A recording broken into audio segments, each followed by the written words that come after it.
Hello दोस्तों, तो कैसे हैं आप लोग। हम लोग जब भी डेटा एनालिस्ट का प्रोजेक्ट बनाने जाते हैं तो हमें डेटा सेट का ज़रूरत पड़ता है। तो आज के इस वीडियो में हम लोग जानेंगे कि कैसे हम लोग फेक या फिर सैंपल डेटा जनरेट कर सकते हैं पाइथन लाइब्रेरीज की मदद से। तो चलिए शुरू करते हैं। सबसे पहले क्या करना होगा, हमें एक फ़ोल्डर बनाना होगा। मैंने एक फ़ोल्डर बना रखा है फेक डेटा जनरेशन के नाम से। तो इस फोल्डर के अंदर आ जाना है और ऊपर URL पर क्लिक करके यहाँ पे सर्च करना है CMD लिखने के बाद इंटर करना है। यहाँ पे जब CMD खुल जाएगा तो यहाँ पर लिखना है जुपिटर नोटबुक। और हाँ, एक बात का ध्यान रखना है कि आपके सिस्टम में जुपिटर नोटबुक इंस्टॉल्ड होना चाहिए, तभी ये खुलेगा। तो यहाँ पे मैंने लिख दिया जुपिटर नोटबुक लिख के इंटर दबाना है। तो क्या होगा, इससे आपका जुपिटर नोटबुक खुल जाएगा। तो इसके ओपन हो जाने के बाद क्या करना है, ओपन हो जाएगा तो ये आपको होम में दिखेगा।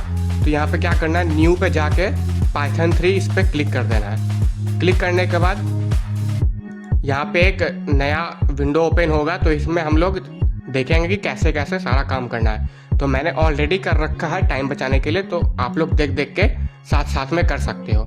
तो हमें डेटा जनरेशन के लिए हमें 3-4 लाइब्रेरीज की ज़रूरत पड़ती है, जिसमें से कि एक इनबिल्ट होता है, उसे हमें इंस्टॉल करने का ज़रूरत नहीं पड़ता है। उस लाइब्रेरी का नाम है रैंडम।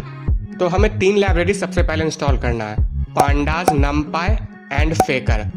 तो ये उसका इंस्टॉलेशन कमांड है, ये आप लिख के इंस्टॉल कर सकते हो। पिप इंस्टॉल पांडास, नमपाई, फेकर। मैं तीनों एक साथ इंस्टॉल कर रहा हूँ, आप लोग एक एक करके भी इंस्टॉल कर सकते हो।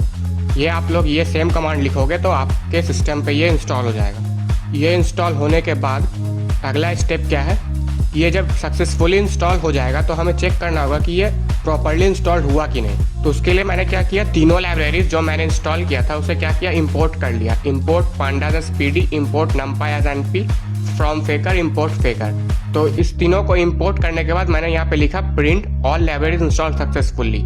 जैसे ही हम लोग इसे रन करेंगे तो हमें ये मैसेज मिल जाएगा। अगर ये मैसेज नहीं मिलता है तो आपको समझ जाना है कि आपका लाइब्रेरी सही से इंस्टॉल नहीं हुआ है, एरर दे देगा। ये मैसेज हमें नहीं मिलेगा प्रिंट में। उसके बाद क्या करेंगे, फेकर को इनिशियलाइज करेंगे। फेकर को इनिशियलाइज करने के बाद ये मैं एक सैम्पल स्टोर डेटा जनरेट कर रहा हूँ, जिसमें कि हमें कैटेगरीज मैंने लिया है furniture, office supplies, electronics, grocery. Furniture में मैंने लिया office chair, study table, sofa, book shelf, dining table. यहाँ पे आप लोग और भी ऐड कर सकते हो। ऑफिस सप्लाइज में लिया है pen, notebook, stapler, file folder, calculator. Electronics में laptop, keyboard, mouse, headphone, monitor. Grocery में rice bag, cooking oil, sugar, snacks, juice pack. आप लोग इसमें और भी ऐड कर सकते हो। और रीजन्स मैंने चारों ले लिए, north, south, east, west. Payment में मोड में cash, credit card, UPI, net banking. और डिलीवरी स्टेटस डिलीवर्ड हो गया या फिर पेंडिंग है, रिटर्न के लिए आया है या फिर कैंसिल हो गया। तो ये सारे कैटेगरीज मैंने ले रखे हैं। अगला स्टेप क्या है, डेटा सेट को जनरेट करना। तो उसके लिए मैंने रैंडम नाम का एक लाइब्रेरी इंपोर्ट करा सबसे पहले, क्योंकि ये इनबिल्ट होता है तो इसे हमें इंस्टॉल करने का जरूरत नहीं पड़ता है। और रिकॉर्ड नाम का एक लिस्ट बना लिया, ताकि जो भी डेटा जनरेट हो तो इसमें स्टोर हो सके। ये यहाँ पे फॉर आई इन रेंज 1000 लिया है, ताकि 1000 डेटा जनरेट हो सके। तो ये सब रैंडमली जनरेट होते जाएगा डेटा रैंडमली। सबसे पहले ऑर्डर ID है, ऑर्डर डेट है, शिप डेट है। तो ये 2 साल का डेटा जनरेट करके देगा आज तक में। और customer name equals to fake dot name, मतलब कि फेक डेट। फेक यहाँ पे इसलिए आ रहा है क्योंकि ये हमें फेक नाम से डेटा जनरेट करेगा, जो कि फेक होगा। और रैंडम यहाँ पे क्या कर रहा है, रैंडमली कस्टमर ID जनरेट करेगा। तो उसी तरह यहाँ पे सारा कुछ है, जैसे रीजन रैंडमली जनरेट करेगा, सिटी, क्वांटिटी, सारा कुछ रैंडम यहाँ पे जनरेट हो रहा है।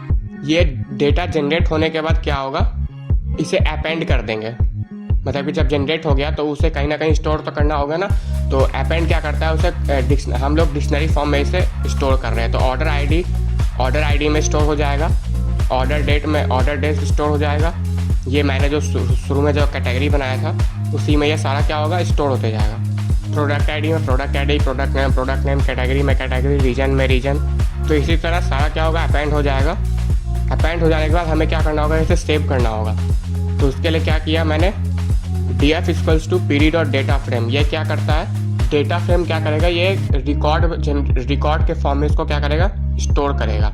यहाँ पे मैंने डेटा फ्रेम इसलिए लिया है क्योंकि ये 2 डायमेंशनल होता है और ये टेबल के फॉर्मेट में स्टोर करेगा डेटा को, इसीलिए मैं यहाँ पे df equals to period of data frame लिया है। और ट्राई और एक्सेप्ट तो आपको पता ही होगा, ये क्या करता है, एक्सेप्शनल हैंडलिंग करता है। तो अगर कुछ भी एरर होगा तो ये हमें हैंडल कर लेगा एरर को। अगर यहाँ पे इंडेक्स फॉल्स है, मतलब कि इस नाम से अगर डेटा नहीं है CSV फाइल का डेटा, तो ये क्या करेगा, सेव कर देगा। अगर होगा तो ये क्या करेगा, फिर एरर दे देगा, मैनेज कर लेगा, मतलब कि हमें कोई एरर नहीं मिलेगा। इसीलिए यहाँ पे ट्राई और एक्सेप्ट का यूज होता है। तो ये जैसे ही हम लोग इसको रन करेंगे तो ये देखिए हमें मैसेज दे रहा है कि डेटा सेट जनरेटेड सक्सेसफुली, और ये इस नाम से क्या हो गया, स्टोर हो गया, सेव हो गया है मतलब। तो यहाँ पे हम लोग होम में आके देख सकते हैं, ये यहाँ पे सेव हो चुका है।